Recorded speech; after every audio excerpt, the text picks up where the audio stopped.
एक रॉड है जिसका मास है m और लेंथ l। ये रही वो रॉड l लेंथ की, जो कि स्मूथ वर्टिकल वॉल के अगेंस्ट में रेस्ट पर है, और हॉरिजॉन्टल सरफेस जो है वो रफ दिया हुआ है। हमको normal reaction of wall on road, मतलब ये जो वॉल है और ये जो रोड है, इनके बीच में जो नॉर्मल रिएक्शन है वो पता करना है, क्योंकि फ्रिक्शन फोर्स तो वहां पर वैसे भी नहीं हो सकता कि सरफेस जो है वो स्मूथ। तो अब हम इसका फ्री बॉडी डायग्राम बना लेते हैं। देखिए,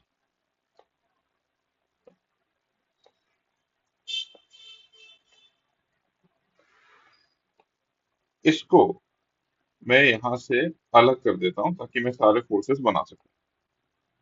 ठीक। अब पहला तो ये है कि वो यहाँ पर कांटेक्ट में था, यहाँ पर कांटेक्ट में था, तो एक नॉर्मल रिएक्शन मैंने इधर लगा दिया, ये रहा N1। याद कीजिए, सेंटर सेंटर से दूर फोर्स लगा देते थे।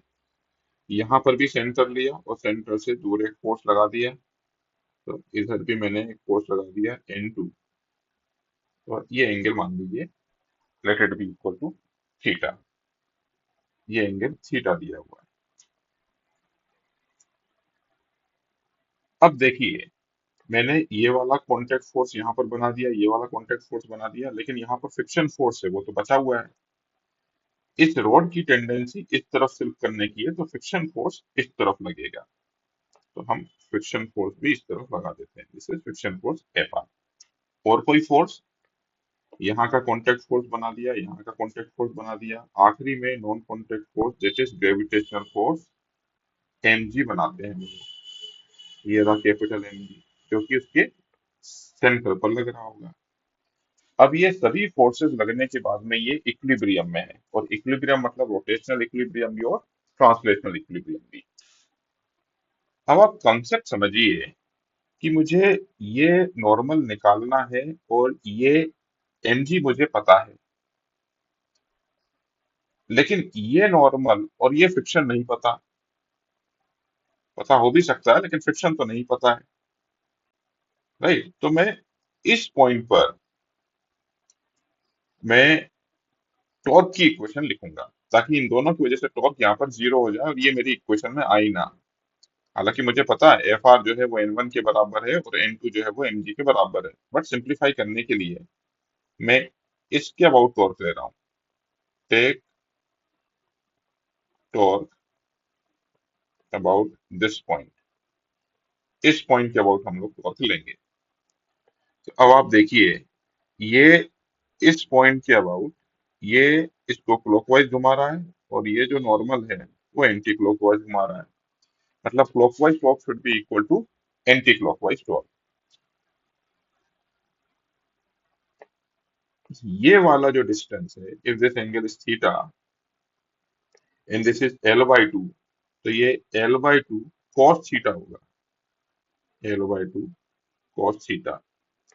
और यहाँ पर देखिए, ये वाले ट्राइंगल में ये शायद L sin थीटा होगा। तो ये डिस्टेंस हो जाएगा L sin थीटा। यही मैंने क्यों लिखा हुआ है, देखिए। टॉर्क की जो हम डेफिनेशन यूज कर रहे हैं, torque will be equal to R perpendicular into F. तो फोर्स को तो बिल्कुल वैसा का वैसे ही रहने देंगे, फोर्स वैसा, और इस पॉइंट से परपेंडिकुलर ड्रॉप करेंगे जो कि एल साइन थीटा है। तो फोर्स N1 और एल साइन थीटा। एक लिखा मैंने N1 L sine theta, capital L small L सब सेम ही है यहाँ पर। दूसरा, mg की वजह से अगर मुझे टॉर्क लिखना है, ये रहा पॉइंट, mg को एज इट इज लिखिए और परपेंडिकुलर ड्रॉप कर दीजिए। mg ऐसा परपेंडिकुलर ड्रॉप करूंगा तो L/2 cos थीटा। तो यहाँ पर मैंने लिखा है mg एज इट इज और L/2 cos थीटा। यहाँ से देखिए N1 मिल जाएगा मुझको। मैंने बताया कैपिटल एल स्मॉल एल दोनों एक ही हैं, तो एल से एल कैंसिल कर दीजिए। तो N1 will be equal to mg/2 cos theta by sin theta हो जाएगा आपका cot थीटा।